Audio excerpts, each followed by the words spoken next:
Hello, YouTube. I'm Andrew Does Hair. You can find my work on Instagram at Andrew Does Hair, or by looking at the screen in front of you. All of these haircuts have two things in common. The first is that, well, I cut them.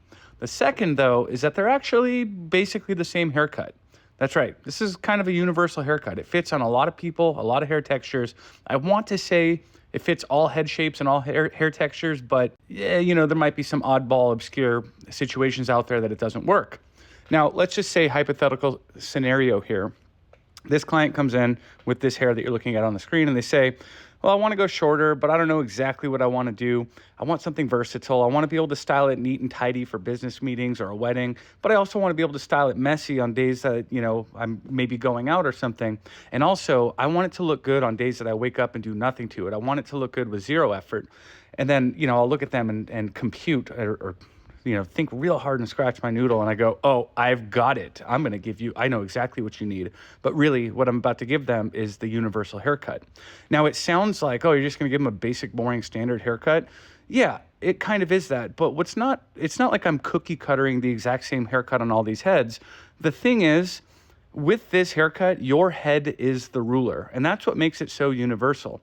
Let me explain that, as I do the haircut here. So the very first thing that I'm going to do is isolate a little bit of hair at the front of the middle of the forehead. Normally, because I've been doing this for almost 20 years, I can just glance at the hair and know what this hair is going to do. But sometimes I'll sit and I'll play with it like this and push it and bend it. And what I'm looking for is this magic length for the sake of just universal abilities with this hair. I want the hair to be long enough that it can stand up, but also long enough that it can bend and lay down. Now, as you can imagine, if the hair is too long, all it's going to do is bend and fall down. You're not going to be able to get it to stand up. And if it's too short, then all it's going to do is either stand up or maybe lay in the direction it grows. But somewhere in between, there's a magic length where the hair will stand when you want it to and lay down when you want it to. As you would imagine, this exact length is going to be different from head to head, depending on your texture, depending on how your hair grows, depending on your growth patterns, depending on your density. And so this is something that you get better at with time, but gauging what this hair is going to do at various lengths is going to allow you to custom tailor it to the head.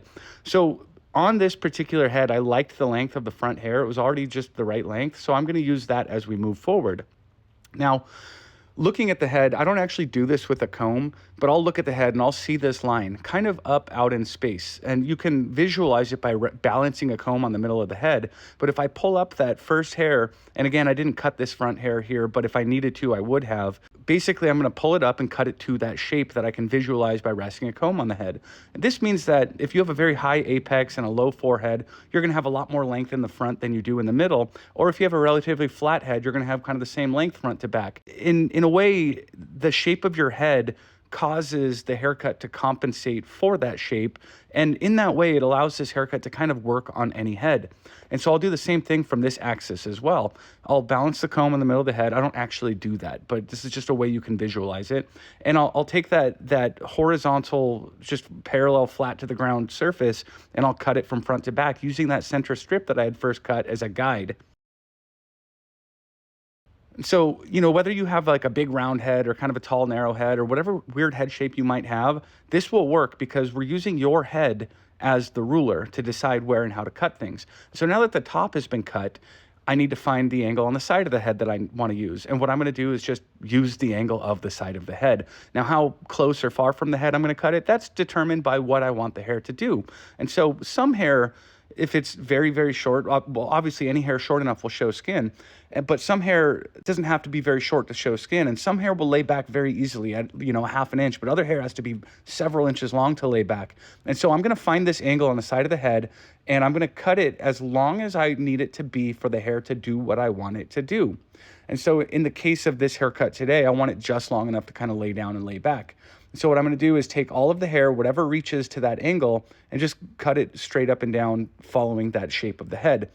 Every now and then, if I need to, and I don't need to, I've been doing this long enough, I can rock the comb on the head to find my angle again. This same angle exists all the way around the back of the head. If you press the comb flat to the lower half of the head, it's going to show you the angle that is going to fit that head. And again, this works with any head shape. If you've got a diamond-shaped head or a round head or a square head, that angle that's built in there if you build the haircut off of it, it's going to work because it compensates for whatever natural head shape you have because it's built off of the natural head shape that you have. So as I come into scissor over comb, the hair that was too short for me to grab with my fingers, guess what shape I'm going to follow? The shape of the head. The head is the ruler. I'm going to say that so many times. I want to trademark that. Your head is the ruler. Many of the details in this haircut as far as how I'm finishing the bottom here, and this head was already tapered in the back before I even got to this. All of those kinds of details can be tailored to fit the client and based on whatever they want. You know, do you want your neckline round or squared up, or do you want it tapered? As far as how you're going to texturize the hair or anything, that can all be fine-tuned to the individual.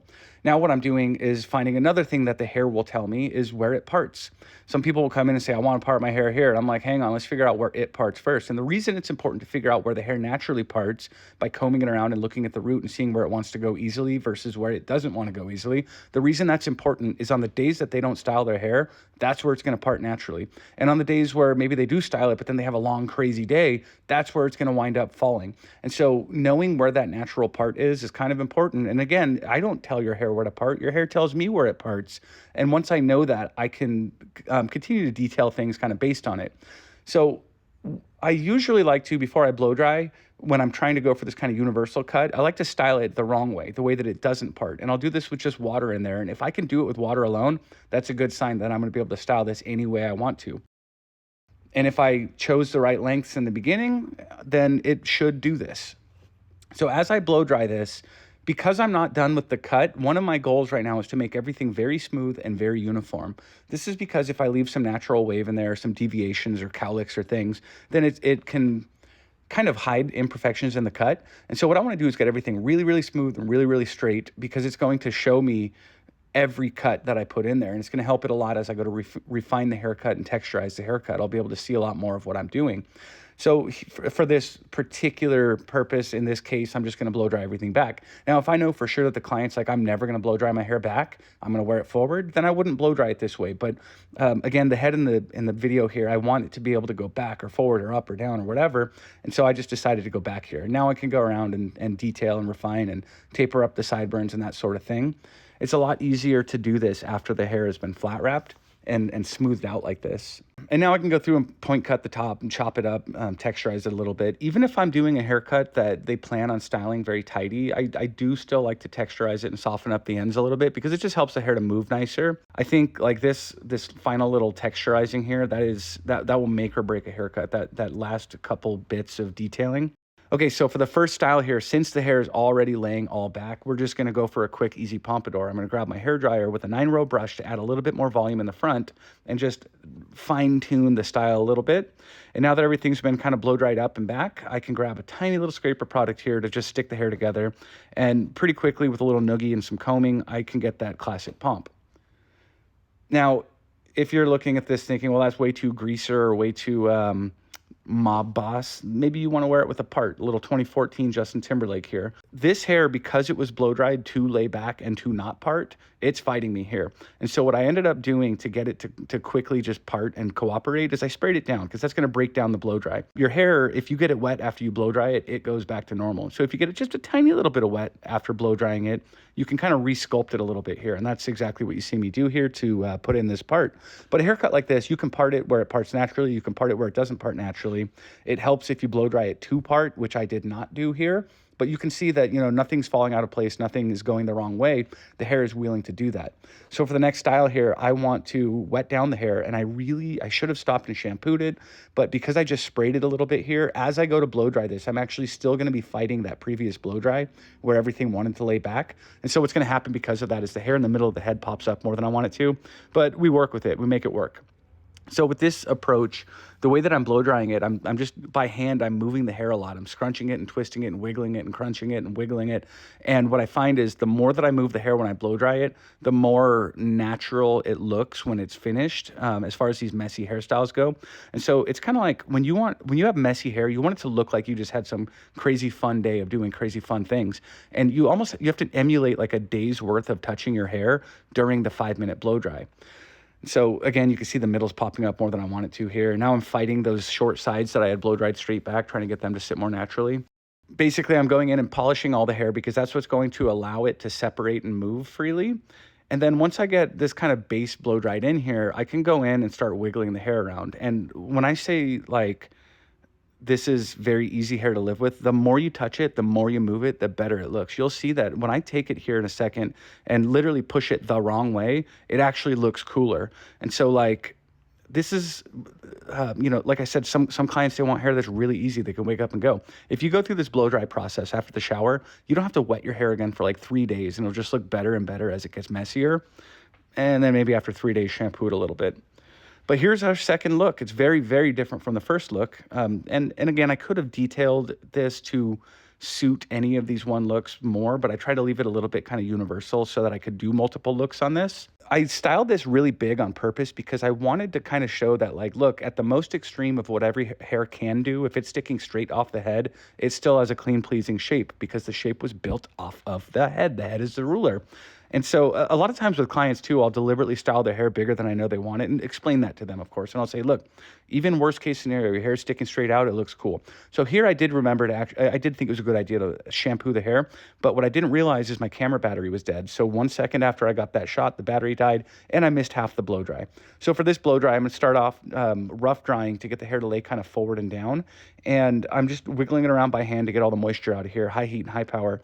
And once I get those roots kind of laying where I want them and everything's dry for the most part and everything's just roughed out, then what I'm going to do is grab a brush. And so the brush is going to add a little bit of tension, and that little bit of tension with more added heat is going to allow me to further sculpt and define the style. So I'm kind of focusing on the roots right now. I have that air pointed parallel to the scalp, not at the scalp. And I'm putting a lot of heat on the roots and getting everything to lay really uniformly.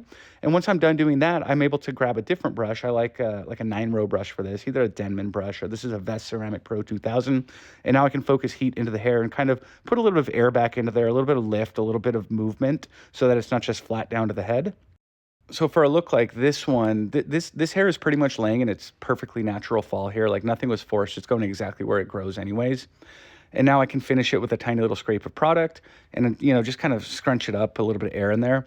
And there we have it. This is either, I mean, depending on who's wearing it, this is either a pixie cut or like a Midwest emo haircut. There we have it. We've got 3 completely different looks out of the same haircut. And this is a haircut that should work on basically every head shape, on basically every hair texture. And it can be styled in so many different ways. Like this is 3. If I sat here all day, I could have done 15 more styles. Anyways, thanks so much for watching. Please like and subscribe if you're into this sort of thing. Thank you.